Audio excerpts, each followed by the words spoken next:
Shalom. This week's Sedra is Sedra Devarim. In this week's Torah portion, Moshe begins his farewell address by reproving the Jewish people for their repeated rebellions. Rashi highlights their lack of faith, even at the Red Sea, where they feared the Egyptians might rise as they did.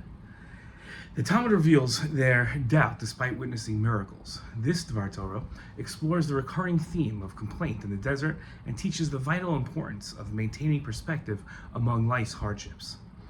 The parsha starts off, these are the words that Moshe addressed to all of Israel on the other side of the Jordan. Through the wilderness, in the Arava, near Suf, between Paran and Tofel, Lavan, Chatzeros, and Zezahav. In his commentary to this pasuk, Rashi wrote that Moshe reproved them regarding that in which they had shown themselves rebellious at the Red Sea. On their arrival at the Red Sea, they said, "Is it because there are no graves in Egypt that you brought us to die in the wilderness?" Similarly, when they left the midst of the sea, as it says, they murmured because of the sea at the Red Sea. That's after the splitting. What did the Jews do to rebel at the Red Sea after they were saved? The Talmud related a lesson of Rav Huna. Rav Huna says, the Jewish people of that generation, during the Exodus, were of little faith. This is in accordance with a statement of Rabbi Bar Mari. Rabbi Bar Mari taught the following. He says, what's the meaning of the pasuk where it says, but they were rebellious at the sea, even at the Red Sea? Nevertheless, he saved them for his name's sake. This teaches that the Jews were rebellious at that time, and they said, just as we are ascending from one side, so too perhaps the Egyptians are going to ascend from the other side, and we will not be saved. The Talmud continued, quoting Rav Huna's lesson, immediately the sea spewed out the Egyptians onto the land, and the Jewish people came and saw that they were dead. As it is written, Israel saw the Egyptians dead upon the seashore. God delineated the consequences of trying God.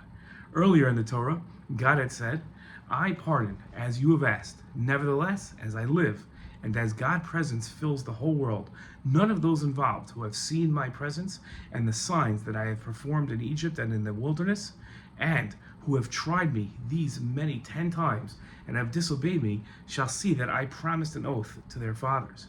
None of those who spurn me shall see it. The Jewish people complaining against God and their circumstances is a running theme and repeated occurrence throughout the Jewish people's time in the desert. Is there a problem and imperfection with complaining due to your circumstances? Seems perfectly natural. I was recently sitting with family, students, and friends, and one of my friends asked how I handle aspects of my life that didn't turn out as expected or anticipated when I was younger. I tried to answer his complex question the best I could on the spot. I prefer to have time to think about difficult questions and only answer them after I've given sufficient time to think through the different aspects of an answer. I've been thinking about his question since he asked it. I've also thought about my on one foot answer and what it says about me and the way I answered the way I did. I explained that I tended to look at life from a global and national perspective rather than an individual one. Compare our lives today with all the modern technological, medical, and quality of life advances, as well as Jewish life with the state of Israel, Torah study easier to access than ever before, and the Jewish people thriving, to life 200 years ago. Jews were being persecuted, disease was a constant threat, and quality of life, including starvation, was horrific. However many disappointments I might have in my personal life, I'm aware that my life is better than anyone has had it before me. The Jews in the desert should have looked at life the same way. Were there hardships in the desert? Of course. But before complaining, they should have perspective and look at how life was just a few decades before when they were slaves in Egypt.